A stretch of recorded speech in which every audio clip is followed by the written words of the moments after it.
Bonjour à tous et bienvenue sur ma chaîne. Je vous retrouve aujourd'hui pour une vidéo spéciale conseil d'écrivain, puisque je vais vous parler des chapitres et plus précisément vous donner mes conseils sur comment démarrer un chapitre et comment le terminer.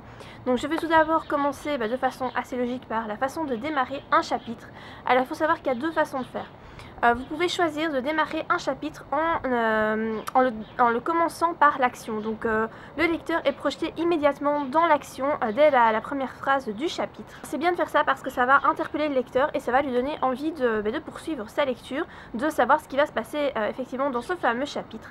Alors pour ce faire, vous pouvez par exemple commencer votre chapitre par un dialogue, donc une phrase de dialogue. Moi c'est quelque chose que j'aime bien faire, c'est une façon de faire que j'utilise quand même assez souvent. Voilà, commencer par une phrase, voilà, le lecteur arrive en plein dans une conversation et voilà, il se demande ce qui se dit, etc. Alors si vous faites comme ça, les explications par rapport à cette conversation ou par rapport à cette action, savoir comment le héros en est arrivé là, etc. Ça, vous allez l'expliquer par après. Donc vous commencez par l'action, vous détaillez l'action et puis vous expliquez la réflexion de l'auteur, la réflexion du héros, pourquoi il en est arrivé là, comment il a fait, voilà, qu'est-ce qui se passe au juste. Donc ça c'est la première façon de faire. Et la deuxième, c'est commencer par une narration. Il ne faut pas qu'elle soit trop longue, sinon ça risque d'être un petit peu lourd pour le lecteur. Et voilà, on sait que le fait que ce soit lourd, c'est pas une bonne chose. Tandis que c'est vrai que les dialogues apportent du rythme au texte et sont quand même beaucoup plus agréables à lire qu'un gros pavé de narration. Mais voilà, moi ça m'arrive en fait de faire les deux. Soit je peux commencer par un dialogue, soit je commence par une narration. Voilà, je fais vraiment les deux et je pense que ça c'est important. Il faut vraiment trouver le juste milieu. Vous ne devez pas faire soit l'un soit l'autre.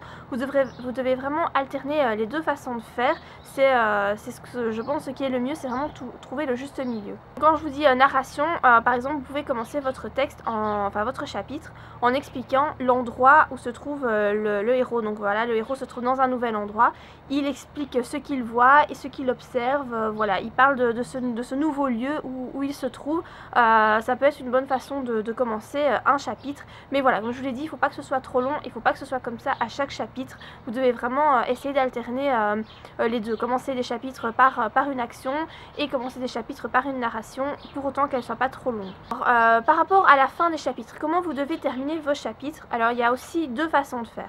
Vous pouvez les terminer votre chapitre sur un cliffhanger. Donc ça, c'est en fait un gros suspense. Donc voilà, vous terminez votre chapitre sur voilà, il y a un personnage qui arrive dans l'histoire et voilà, votre chapitre se termine et vous allez expliquer pourquoi ce personnage est là, qu'est-ce qui va se passer dans le chapitre suivant. Ça, je sais que c'est quelque chose qui a été beaucoup utilisé dans Harry Potter parce que je me souviens que justement dans Harry Potter, j'arrivais pas à m'arrêter de lire parce qu'à chaque fois que je terminais un chapitre, il se passait quelque chose que j'avais forcément envie de continuer. Et donc c'est ça en fait, voilà, c'est aussi une des raisons pour lesquelles on peut utiliser des cliffhangers parce que voilà, ça crée un suspense et on a envie de continuer à lire. Donc ça c'est vrai que c'est très bon pour le lecteur. Mais il faut faire attention à ne pas utiliser ça à outrance. Donc ne pas utiliser ces suspens à toutes les fins de chapitre. Parce que ça c'est une très mauvaise façon de faire. Parce que si vous faites ça, ça va donner l'impression au lecteur de se retrouver dans une vieille série télé un petit peu pourrie et voilà, et ça c'est voilà, c'est assez négatif. Donc il faut pas le faire à chaque fin de chapitre. Moi j'utilise ça évidemment dans mes romans, mais je l'utilise avec parcimonie. Je finis pas tous mes fins de chapitre avec un gros suspense. J'utilise en général ça quand il y a vraiment... Ouais, vraiment pour les très gros suspens, mais pas pour les suspens moyens. Je sais pas si vous voyez un peu ce que je veux dire. Mais vraiment quand il y a un gros truc qui va arriver, j'utilise ça. Mais sinon, j'évite un peu de l'utiliser trop parce que ça peut encore une fois saouler le lecteur et lui donner une mauvaise impression sur votre histoire. Et donc la deuxième façon de terminer votre chapitre, c'est de terminer une étape, terminer l'action. Voilà, c'est vraiment l'action qui se déroulait dans votre chapitre se termine.